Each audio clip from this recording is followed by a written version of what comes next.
cadena alfa y tengo la cadena beta.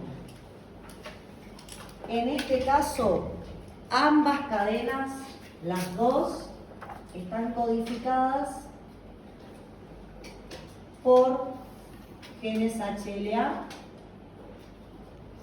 Por lo tanto, presentan codominancia, polimorfismo y poligenismo. En ambas cadenas tengo dominios, tengo alfa 2, alfa 1, beta 1, beta 2, lo puse así para poner al lado alfa 1 y beta 1, porque entre alfa 1 y beta 1 aparece el bolsillo que aloja péptidos provenientes de proteínas endocitadas. Y el beta 2 interacciona con, ahora sí, el CD. ¿Quiénes tienen complejo de clase 2 en su membrana? Células presentadoras de antígenos y fundamentalmente vamos a hablar de células dendríticas, de macrófagos y de linfocitos B.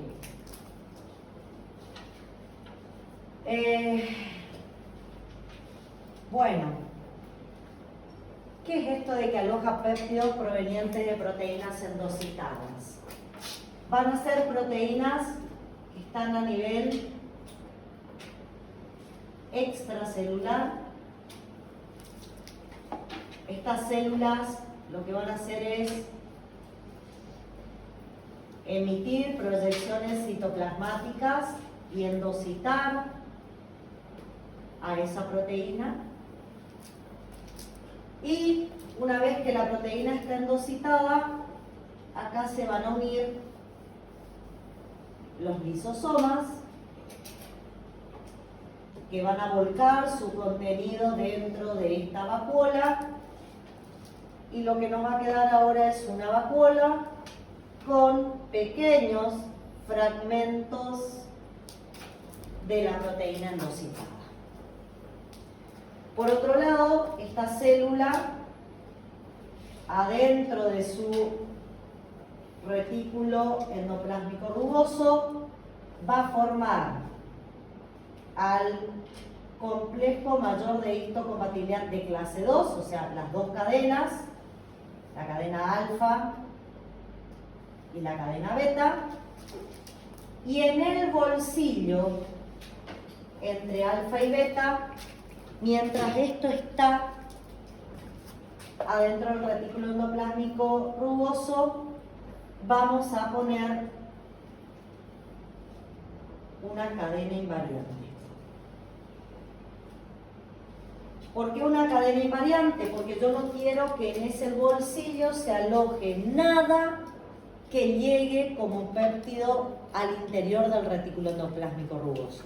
Yo quiero que ese complejo mayor de clase 2 salga del retículo endoplásmico rugoso con su bolsillo intacto, sin haber unido nada. Por eso lo tapo al bolsillo con esa cadena invariante.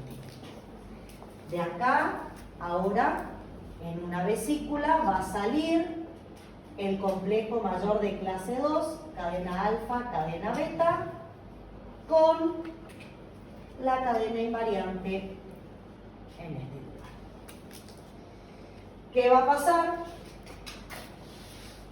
Estas dos vesículas se van a fusionar. Por un lado voy a tener los fragmentos de mi antígeno. Voy a poner otro colorcito para que se vea. Las enzimas de los lisosomas van a persistir acá porque todavía no fueron eliminadas. Y yo acá Inicialmente voy a tener la cadena alfa, la cadena beta. Inicialmente va a llegar con la cadena invariante en esta posición. ¿Qué es lo que va a pasar? Estas enzimas que están acá me van a degradar esta cadena invariante, la van a romper, van a liberar el bolsillo del complejo de clase 2 y una vez que el bolsillo haya sido liberado, algunos de estos péptidos se van a ubicar en el bolsillo. A partir de ahí, solamente este complejo de clase 2 va a salir en una vesícula hacia la membrana con el péptido proveniente de la endocitosis y así vamos a expresar en el bolsillo al péptido proveniente de la proteína endocitada. ¿Qué siempre me va a mostrar el complejo mayor de clase 2? Me va a mostrar algo que fue endocitado por estas células. Tienen que ser células que hayan tenido la capacidad fagocítica, ¿sí? Si no, es imposible. Yo sé que ustedes después van a leer que hay otras células que por ahí las pueden presentar. Hablábamos de células de Kupfer, pero las células de Kupfer son en última instancia macrófagos, ¿sí? Y algo que no les puse acá es que ambas cadenas están codificadas en los genes HLA, DP, DQ y DR. O sea, ustedes tienen genes DP alfa, DP beta, DQ alfa, DQ beta, DR alfa y DR beta. Esas dos, sí. ¿Podés repetir lo que explicaste el retículo endoplasmático? ¿En dónde para? El retículo. El retículo. Vos sintetizás el retículo endoplásmico rugoso. ¿Para qué te sirve? Para sintetizar proteínas. Sintetizás la cadena alfa, sintetizás la cadena beta, las unís y en su bolsillo inicialmente pongo una cadena invariante. Tapo el bolsillo. ¿Por qué? Porque yo no quiero, porque en este bolsillo, chicos, en este bolsillo está la proteína TAP, en el mismo bolsillo. Y esta célula puede estar pasando por un proteosoma proteínas propias, que van a quedar en péptidos pequeños. Y estos péptidos pequeños se van a meter adentro del retículo endoplásmico. Pero yo no quiero que los péptidos citoplasmáticos sean los que se ubiquen en este bolsillo. Quiero que sea el péptido proveniente de algo que endocité. Entonces, por ahora, mientras este complejo esté adentro del retículo, tapo con la cadena invariante del bolsillo para que estos péptidos que están ingresando por la proteína TAP, por el canal TAP, no se alojen en ese bolsillo. Acá, en este mismo retículo endoplásmico, tengo la cadena alfa y la beta 2 microglobulina, porque acá también se está formando un complejo mayor de clase 1. En el mismo retículo se están formando ambos complejos. ¿Por qué? Porque cualquiera de estas células son células nucleadas.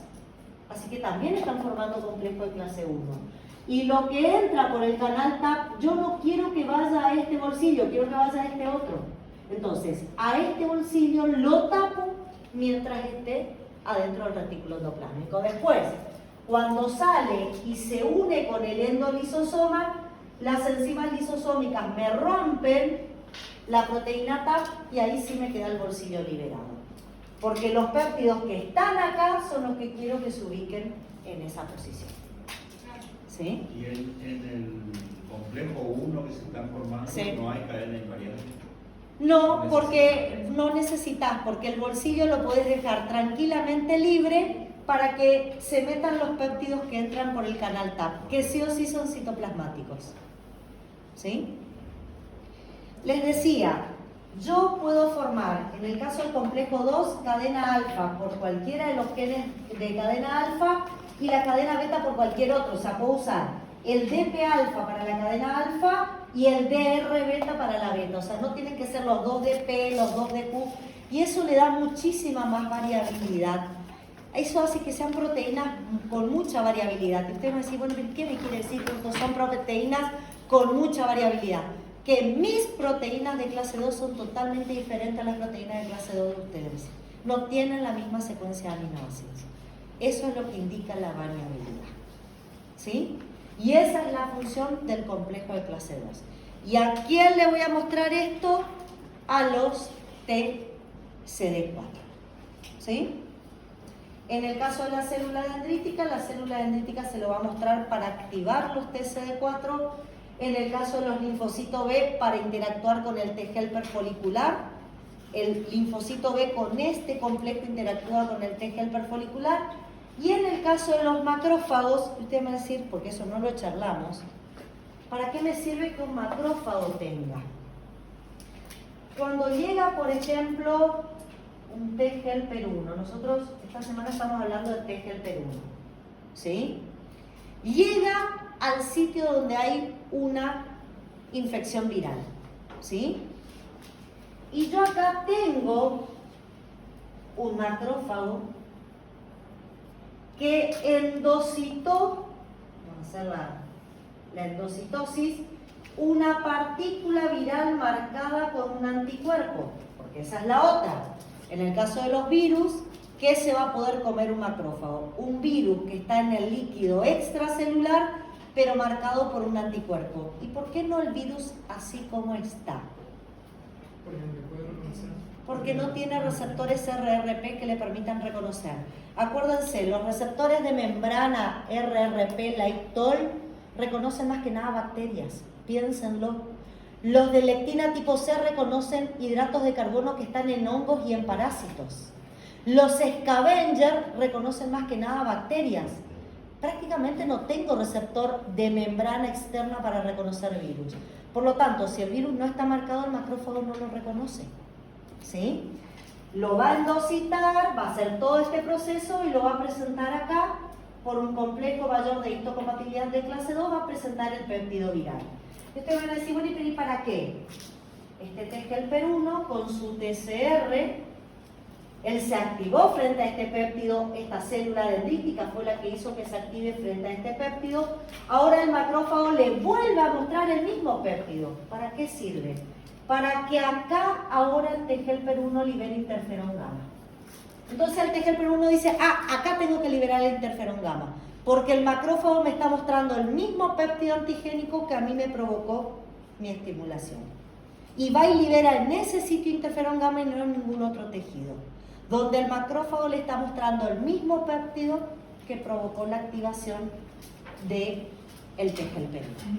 Entonces, fíjense que la utilidad del complejo de clase 2 es más limitada, son menos las células que tienen complejo de clase 2. En el caso del complejo de clase 1 es como que es mucho más, de alguna manera, está mucho más presente en las células y me sirve para identificar propio de extraño. Acá, con esto activo TCD4, con esto hago que el linfocito B reciba su segunda señal al interactuar con el T-helper folicular, y acá el macrófago ayuda a que los T-helper efectores empiecen a actuar en la periferia. Cada complejo mayor tiene una función. Y de nuevo les digo, ¿qué es un complejo mayor de histocompatibilidad? Es una proteína de membrana que muchas células de mi cuerpo tienen. En cada una de ellas tiene una función. El de clase 1 tiene la función de mostrar péptidos de proteínas citoplasmáticas. El de clase 2 tiene la propiedad de mostrar péptidos que fueron endocitados. Y después venía la presentación cruzada. ¿Y cuándo hablamos de presentación cruzada?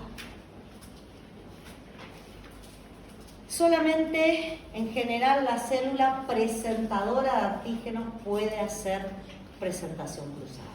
¿Sí? ¿Puedo borrar esto? Me dieron encima el pizarrón más chiquitito que tenía.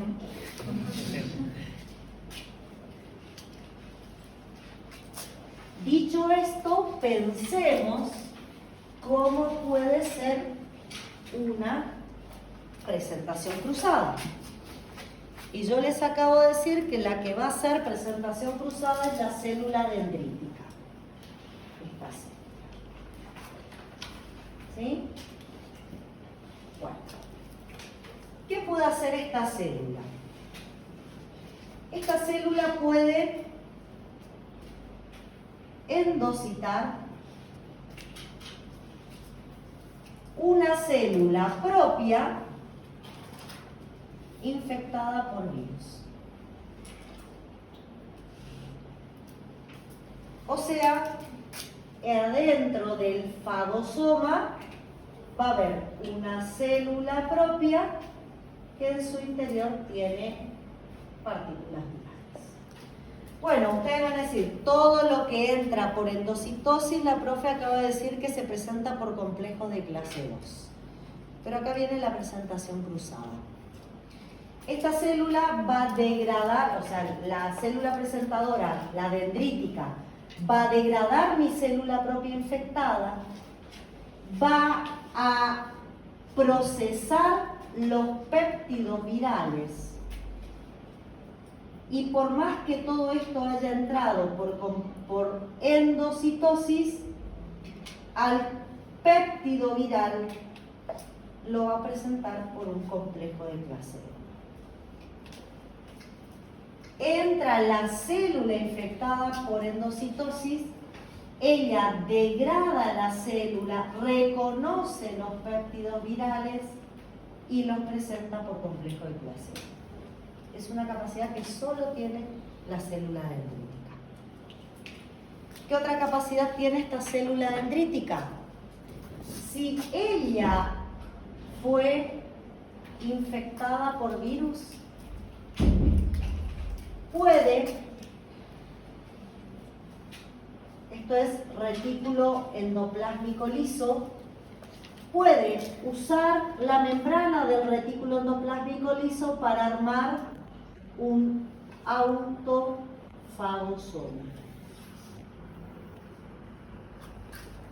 Esa es una particularidad que tiene, gracias, es una particularidad que tiene la membrana del retículo endoplásmico liso. Puede formar un autofagosoma. Acuérdense que el autofagosoma, por ejemplo, es... no cuentes, Martín, te lo recomiendo. No, vos no te preocupes, yo sé lo que tengo que hacer. Acuérdense que si yo reconocía por receptores citosólicos de ADN, una de las estrategias del receptor citosólico de ADN era generar un autofagosoma. Pero es un patógeno intracelular citoplasmático, ¿sí? A pesar de que es un patógeno intracelular citoplasmático, este autofagosoma hace que cuando esta célula haga el procesamiento, en realidad lo haga y presente al péptido viral por complejo de clase 2. Es un patógeno citoplasmático, pero que se expresa gracias a la formación de un autofagosoma por complejo de clase 2. Esa capacidad solo la tiene la célula presentadora. Las otras células, si entra por endocitosis, se presenta por complejo 2, si es una proteína citoplasmática, se presenta por complejo 1. Acá puedo hacer esas presentaciones cruzadas. Y por eso cuando yo en clase les digo, esta célula dendrítica va a llevar por complejo de clase 1 y por complejo de clase 2 al órgano linfoide secundario partículas virales para ser mostradas, se fundamenta en esto. La célula dendrítica presenta sí o sí por ambos complejos a los virus. A las bacterias es otro tema, pero a los virus los va a presentar por complejo 1 y también por complejo 2. ¿Está? Por esta capacidad que tiene la célula presentadora. ¿Estamos?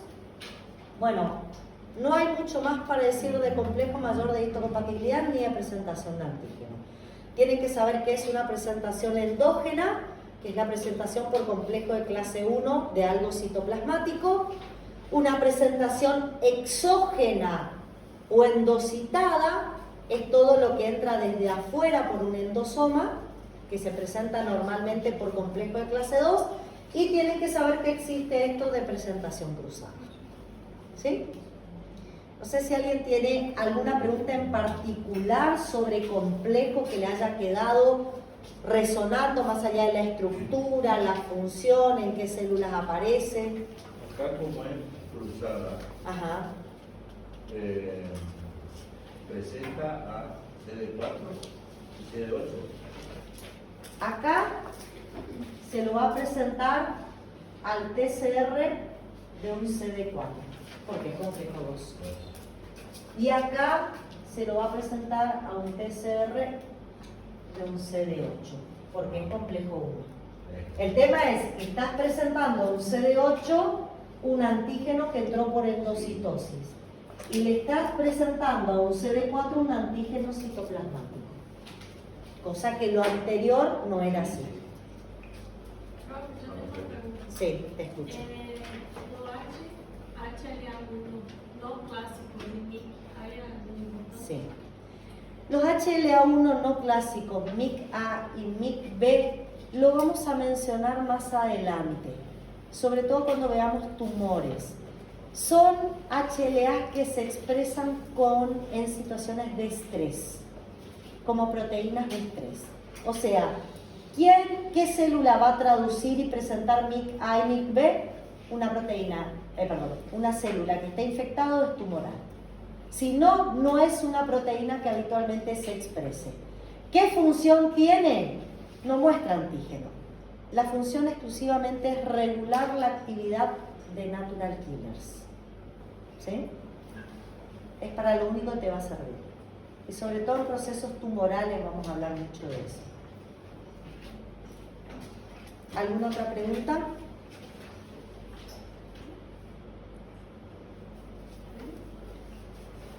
Si bien tuvimos que explicar mucho para llegar a esto, esto sería el resumen de lo que nos tendría que quedar de todo esto. ¿Qué otro tema por ahí creen que hace falta que aclaremos? ¿Cuáles son las interacciones que se dan a nivel molecular entre el TCR y el CMH a la hora de hacer este reconocimiento de antígenos?